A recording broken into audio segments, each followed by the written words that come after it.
Maurice Jones-Drew is here. Mo, long time no talk. I know. How have you guys been? It's a little early over here, but, you know, we're making it do what it do.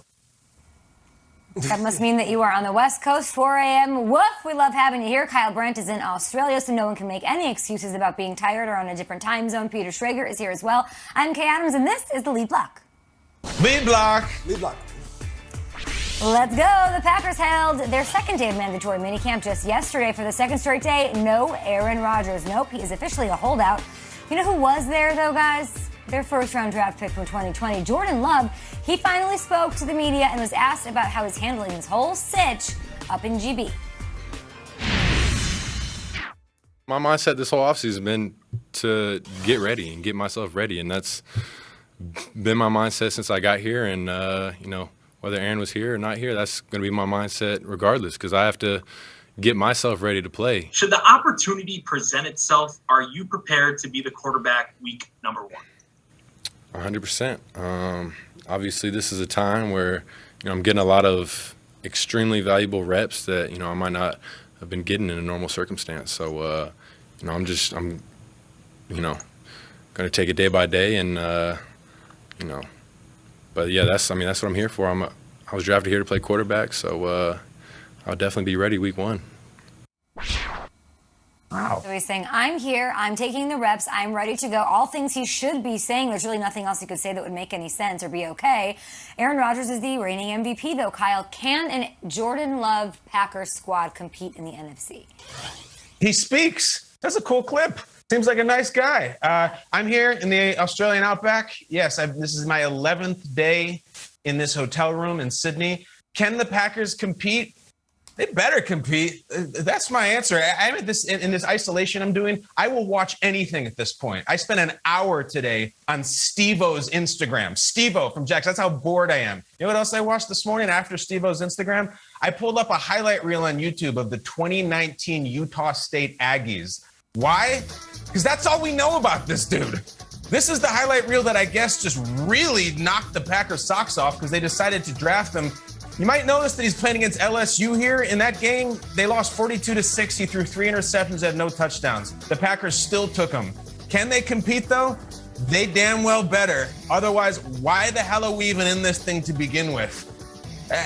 Two things we don't know, guys. We have no idea if Rodgers is going to be there, and we have no idea if Love can play. We really can't. I just will come back to this for the entire summer. He better be good. 2 reasons. First of all, he's the first-round pick they moved up to get who was sapped for a year behind the MVP, playing in a division that has no alphas. You can't compete with that crew. And second of all, if you're the Packers and you threw away your entire marriage because somebody else caught your eye, that better be a hell of a gal. That better be rock and roll, baby. The mountains crumble and the seas boil. Fireworks, MJD. That better be the best you've ever had. Or why the hell did they do this to begin with? They better be able to compete, or this was a disaster. You know what, Kyle? I'm going to frankly just say no. This is the problem. You don't have first and foremost, you have to have a top-notch quarterback in the NFC. We saw the Los Angeles Rams trade for Matthew Stafford. Because Jared Goff couldn't get it done. He wasn't able to finish to get that Super Bowl. You look at the NFC West, you have Russell Wilson, you have Kyler Murray, obviously Stafford. Then you go to the NFC South, right, with Tom Brady. And you have all these different type of quarterbacks. And let's be honest, the Packers won games because of Aaron Rodgers only. I mean, some of those throws that he made and guys had drops that were wide open was crazy. And so to go out here and try to say, can the Packers compete in the NFC without Aaron Rodgers? That's tough for me. I have to say it's just hard to go from Aaron Rodgers to anyone else really at this point. So you're going to go from Aaron Rodgers to Jordan Love, like you said, Kyle, who hasn't played in the NFL, played at Utah State, didn't play last year, got a chance to sit. Is he Patrick Mahomes? I don't know, because when you watch what they've done, it's kind of like, oh, he's impressed. And look at this. The Packers have only known 2 quarterbacks in the last 30 years, Brett Favre and Aaron Rodgers. Like, that is a lot of pressure on a young man to go out there and try to perform like those 2 guys. I saw last year Jake Luton start games for the Jacksonville Jaguars. I saw Brandon Allen and the Cincinnati Bengals beat Deshaun Watson and the Houston Texans. This is a first-round pick with a team that went to the NFC Championship game last year. The Packers are a really good roster. Now, are they as good with Aaron Rodgers as they are with – are they as good with Jordan Love as they are with Aaron Rodgers? Absolutely not. That's a ridiculous statement. Can they compete? Sure. It's a first-round pick. You have to compete. A lot of these teams throw out third, fourth, fifth-round picks and say, hey, can you lead us your rookie year? And they find a way. Dak Prescott was a fourth-round pick. Didn't have any training camp reps with the number one. Came in and they went to the division title. I mean, this could happen. This is not an absurd thought that this guy can do this, especially when you consider the coaching staff. This is what LaFleur was hired for. He was hired, A, to build the ultimate offense with Aaron Rodgers, but B, to be the Packers coach for long beyond Aaron Rodgers will be their quarterback.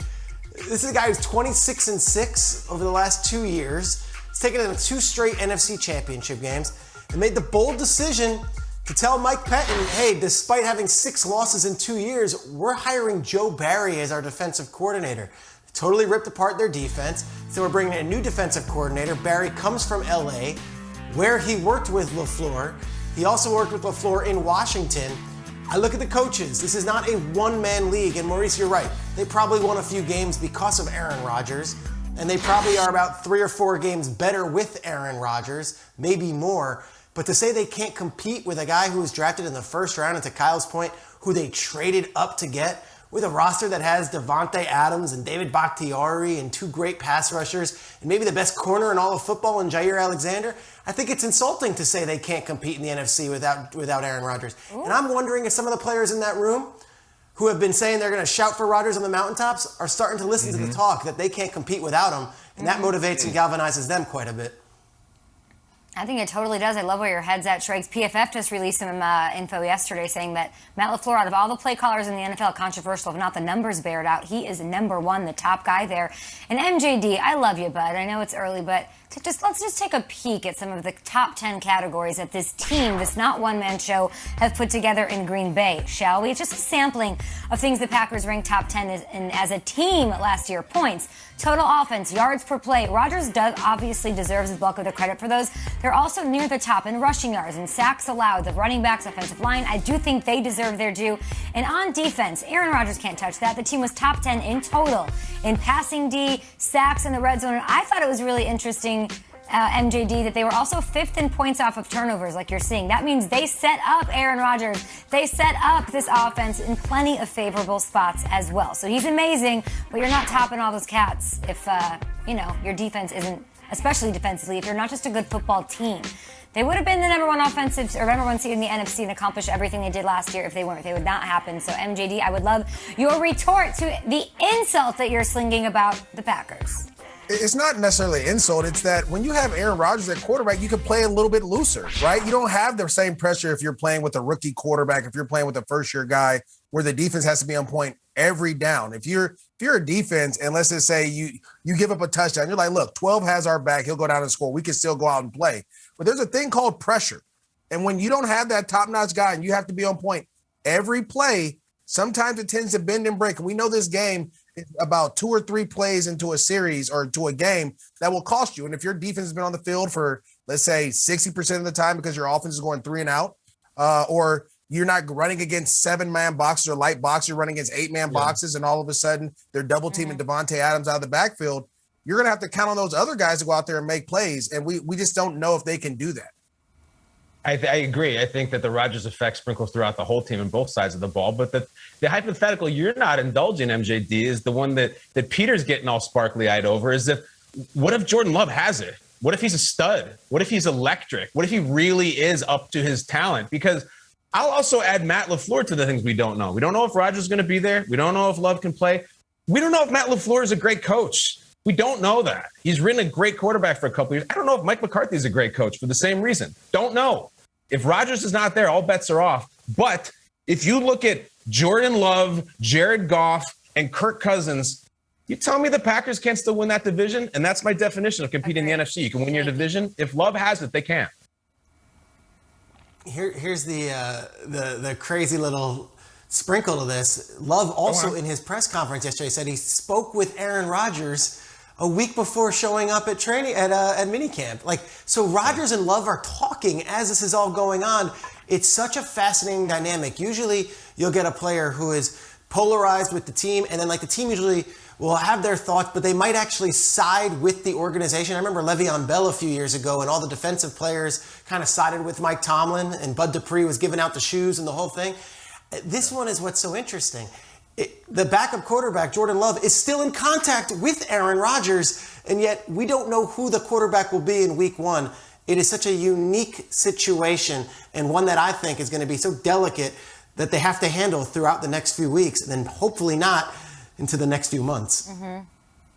And I think you're right, Triggs. The players are listening. And if Jordan Love shows up, I think, and is just a legitimate middle-of-the-road quarterback when he gets out there, I think this team can compete in a shaky NFC North, like Kyle said. What do you guys think out there?